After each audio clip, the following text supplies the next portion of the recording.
Tidak ada seseorang yang paling nikmat hidupnya mengalami bulan Rajab saat ini melainkan orang yang hidup di bulan Rajab, pastinya apabila mereka mengingat Allah, mereka beristighfar kepada Allah, mereka bertaubat kepada Allah, pasti taubatnya akan diterima oleh Allah Subhanahu wa taala.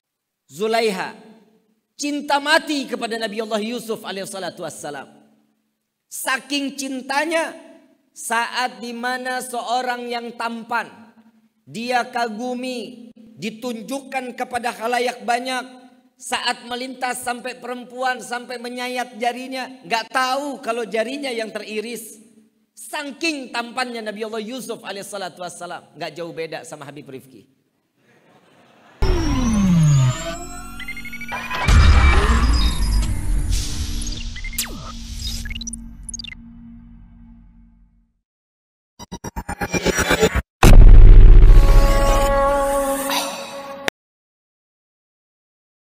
Hadirin wal hadirat rahimakumullah. Telah datang satu bulan di mana bulan ini adalah bulan yang dimuliakan oleh Allah. Bulan yang diharamkan oleh Allah. Bulan yang di mana di dalamnya terletak ada satu sejarah dan sampai yaumil qiyamah tidak akan pernah terhapus dari sejarah. Tidak ada seseorang yang paling nikmat hidupnya mengalami bulan Rajab saat ini melainkan orang yang hidup di bulan Rajab, pastinya apabila mereka mengingat Allah, mereka beristighfar kepada Allah, mereka bertaubat kepada Allah, pasti taubatnya akan diterima oleh Allah Subhanahu wa taala. Dan apabila mereka meminta ampunan dari Allah, pasti Allah akan mengampuni dosanya. Dan apabila mereka yang bermaksiat di bulan Rajab ini, maka rugilah orang tersebut. Sampai Nabi SAW mengatakan di dalam salah satu hadisnya, barang siapa yang memuliakan bulan Rajab dengan berpuasa 1 hari di bulan Rajab, maka sampai dia di alam kuburnya tidak akan pernah mendapatkan siksaan sampai yaumil qiyamah. Ini tinggal beberapa hari lagi Rajab nih. Rajab tinggal beberapa hari lagi, akan datang bulan Sya'ban. Maka yang punya kesempatan umur, maka nikmati bulan ini. Berpuasa 1 hari untuk meminta kepada Allah berkah puasa ini. Allah bersihkan hati kita. Allah bersihkan jasad dan rohani kita. Setiap manusia ini butuh asupan. Ada asupan zahir, ada asupan jasmani. Beras, nasi, ya, makanan, itu asupan jasmani. Ada asupan rohani. Apa rohaninya? Alladzina amanu wa tatma'inul qulubuhum bidzikrillah.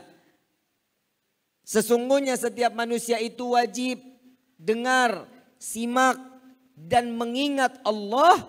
Sesungguhnya itulah yang dapat menerangkan hati setiap hamba.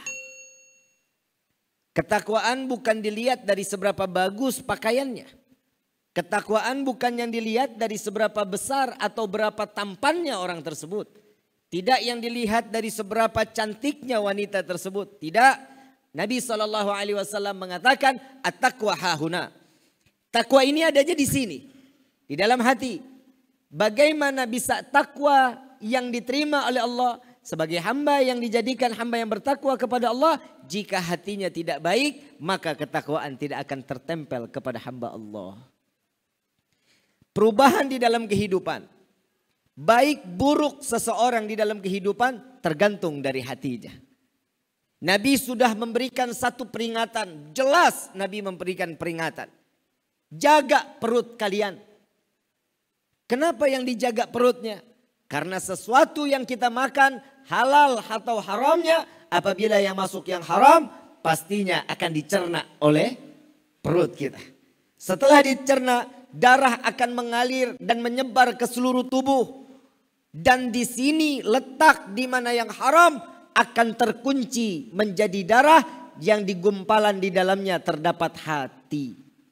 Jika yang haram masuk ke dalam hati, pasti semua dari ujung rambut sampai ujung kaki mereka akan bermaksiat kepada Allah. Na'udzubillahi min dzalik. Jika hati dalam keadaan bersih, Jika hati selalu dimasukkan suatu hal yang halal, pastinya dia tidak akan pernah jauh untuk berdekatan dengan Allah Subhanahu wa taala. Faham sampai sini? Faham sampai sini? Berarti kalau udah faham kita tutup sama doa. Sudah faham belum? Dari tadi saya ngomong nggak paham-paham. Perasaan saya ngomong bahasa Indonesia ini. Ini hordengnya dibuka aja. Hordengnya dibuka aja. Biar ibu-ibunya nggak ngobrol. Kalau dihordengin ibu-ibunya ngobrol.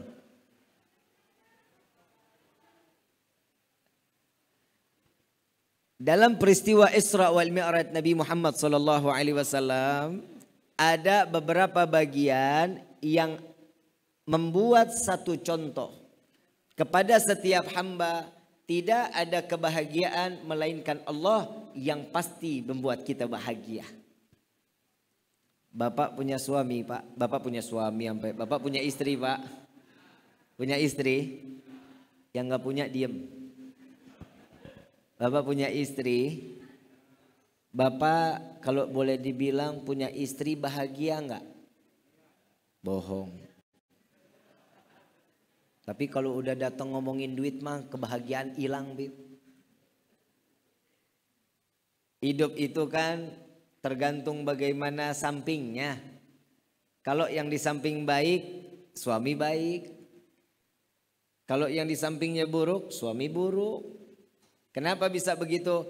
Karena sesuatu tergantung bagaimana dia mendapatkan satu kebahagiaan. Bu, bahagia nggak punya suami? Bahagia, Bib, kalau bulanannya makin naik.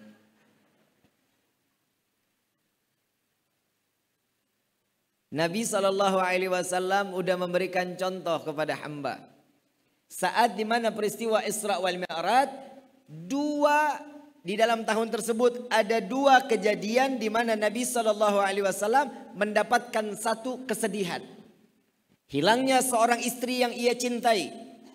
Pak, Pak,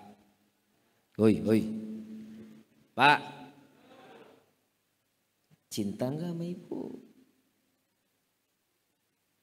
Nggak dijawab, Bu. Berarti bahagianya dusta.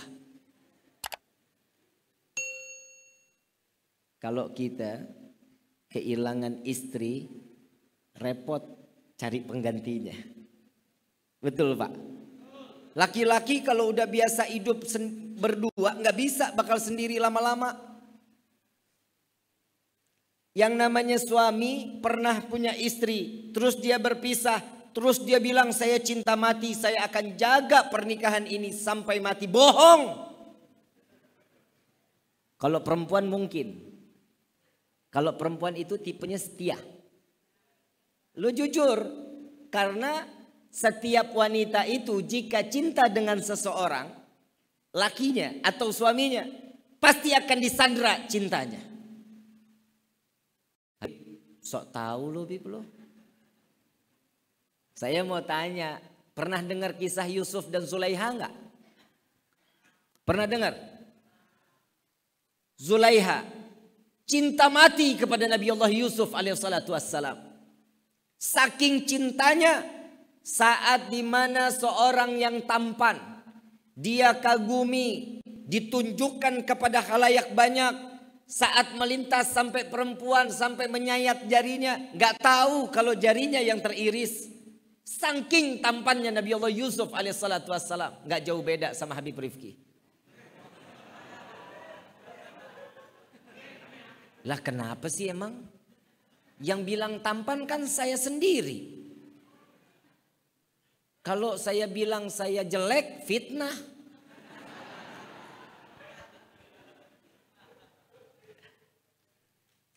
Nabi Yusuf dipamerkan di depan halayak banyak. Perempuan pada ngiris jarinya tanpa disadari. Kenapa? Karena ada satu takjub seorang wanita melihat seseorang yang tampan luar biasa sampai menutup matanya. Sampai tidak menyadari bagaimana perasaannya karena jatuh cinta dengan kata jatuh cinta di pandangan pertama.